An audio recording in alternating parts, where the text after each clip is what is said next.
हमने जुपिटर के बारे में कई सारी बातें जानी। हमने जुपिटर के मैग्नेटोस्फीयर के बारे में जाना, जो कि वाकई में एक करिश्मा है। हमारे सौरमंडल का सबसे बड़ा ग्रह जुपिटर का मैग्नेटिक फील्ड आश्चर्यजनक रूप से बहुत ही बड़ा है। अगर रात के आसमान में हम जुपिटर के मैग्नेटोस्फीयर को देख पाते तो ये लगभग हमारे चांद के आकार के बराबर दिखता।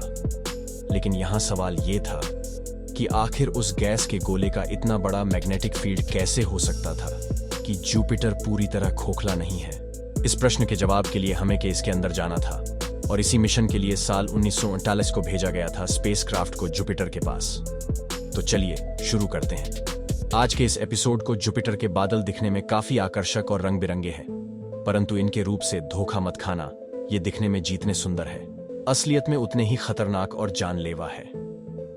साल 1985 को गलियों स्पेसक्राफ्ट अपने 6 सालों के सफर के बाद हमसे 588 मिलियन किलोमीटर दूर स्थित जुपिटर के ऑर्बिट में अखिल हुआ गलियों स्पेसक्राफ्ट मुख्य रूप से 2 भागों में बना था। पहला जुपिटर एटमॉस्फेरिक प्रोब, जिसे जुपिटर के अंदर गिराया जाने वाला था, और दूसरा भाग जो जुपिटर के बाहर से ऑर्बिट करने वाला था। इसमें बहुत सारे सेंसर्स और एंटेना लगे थे, जिसके जरिए जुपिटर के मैग्नेटिक फील्ड तथा इसके ग्रेविटी को करीब से पा रहना था। 7 दिसंबर 1995 को जुपिटर एटमॉस्फेरिक प्रोब, जो कि टाइटेनियम का बना हुआ प्रोब था, स्पेसक्राफ्ट से डिटैच किया गया और ये सीधे जुपिटर के एटमॉस्फेयर में दाखिल हुआ। करीब 162,000 किलोमीटर प्रति घंटा की स्पीड से जुपिटर का शक्तिशाली गुरुत्वाकर्षण उस प्रोब को तेजी से खींच रही थी। लेकिन हमारे वैज्ञानिक इससे जूझने के लिए पहले से ही तैयार थे। कुछ मिनटों के बाद ही उस प्रोब में लगा पैराशूट खुला और प्रोब का रफ्तार थोड़ा कम हुआ। अब ये जुपिटर एटमॉस्फेयर में दाखिल हो चुका था। ये सारी जानकारियों को गैलीलियो स्पेसक्राफ्ट में भेज रहा था, और गलियों यहां धरती में बैठे हमारे वैज्ञानिकों को इसके जरिए जुपिटर का राज खुलने वाला था। इस प्रयोग से हमें कई सारी नई जानकारियां मिली। जुपिटर के सबसे ऊपरी एटमॉस्फेयर में दाखिल होने के बाद ये पता चला कि जुपिटर का ऊपरी एटमॉस्फेयर हमारे पृथ्वी के ऊपरी एटमॉस्फेयर जैसा था ही नहीं, बल्कि इसका वायुमंडल घने बादलों से भरा था, जो कि बहुत ही अलग आकार के थे। जुपिटर का एटमॉस्फेयर एक घने धुएं के चैम्बर जैसा है। यहाँ के बादल केवल देखने में ही अजीब नहीं है, बल्कि ये वाकई में अजीब है। जो भी डर के बादल केवल एक ही सबस्टेंस के नहीं बने हैं, बल्कि ये अलग अलग पदार्थों से मिलकर बने हैं। अमोनिया, हाइड्रोजन सल्फाइड और उसी के साथ H2। जी हाँ, जुपिटर के आसमान में भी पानी के बादल मौजूद है, और बेशक इन बादलों से पानी की बरसात भी होती है, परंतु आखिर ये पानी जाता कहाँ है? ये जुपिटर के सतह पर पानी के हैं। इसका पता हमें और गहराई में जाने पर मिलेगा। जैसे जैसे हम और गहराई में जाते हैं, वैसे वैसे तापमान में बढ़ोतरी होती है। वातावरण का दबाव अब बहुत ही ज्यादा है, और टेम्परेचर हमारे सहन शक्ति से कहीं ज्यादा। लेकिन थोड़े गहराई में जाते ही ऊपरी बादल खत्म हो जाते हैं, और फिर आता है साफ खाली आसमान, जहां लगातार बारिश होती है। और ये दृश्य वाकई में काफी अद्भुत है। अगर आप जुपिटर के ऊपरी एटमॉस्फेयर को बाहर से देखोगे तो आपको लगातार चलती हुई तूफानी बादल दिखेंगे।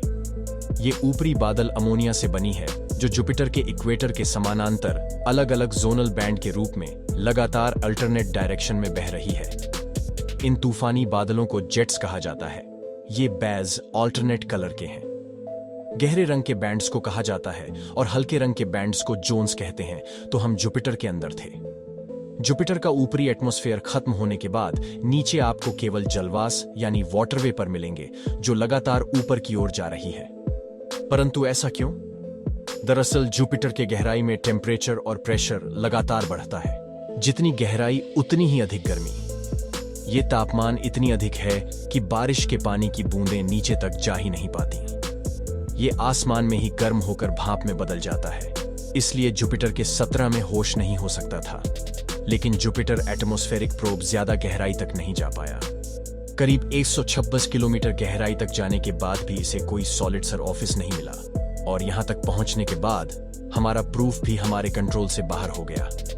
सिग्नल्स बंद होने के करीब 58 मिनट्स बाद गहराई में तापमान इतना ज्यादा हो गया कि इससे उस प्रूफ के पार्ट्स ही मिल्ट होने लगे, और फिर जुपिटर एटमॉस्फेरिक प्रोब भी जुपिटर के बादलों का हिस्सा बन गया।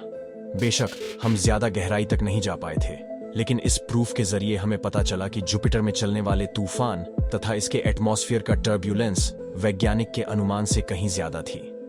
वैज्ञानिक ने अनुमान लगाया था जुपिटर के तूफान करीब 350 किलोमीटर पर आर के स्पीड से चलती होगी, लेकिन उस प्रूफ द्वारा भेजे गए डेटा से यह पता चला कि ये तूफान 360 से 610 किलोमीटर प्रति घंटे की स्पीड से बहते हैं, जो कि वाकई में बहुत ही ज्यादा है। गलियों स्पेसक्राफ्ट द्वारा हम जुपिटर के केवल थोड़े से हिस्से को खंगाल सके, परंतु हमें इससे भी और गहराई में जाना है, और इसीलिए साल 2011 को लॉन्च किया गया स्पेसक्राफ्ट को, जिसका मेन मिशन था जुपिटर की composition, gravity field, magnetic field तथा पोलर मैग्नेटोस्फेयर की पढ़ाई करना। 5 जुलाई 2016 को सक्सेसफुली ब्रेक के ऑर्बिट में दाखिल हुआ और अपने मिशन में लग गया।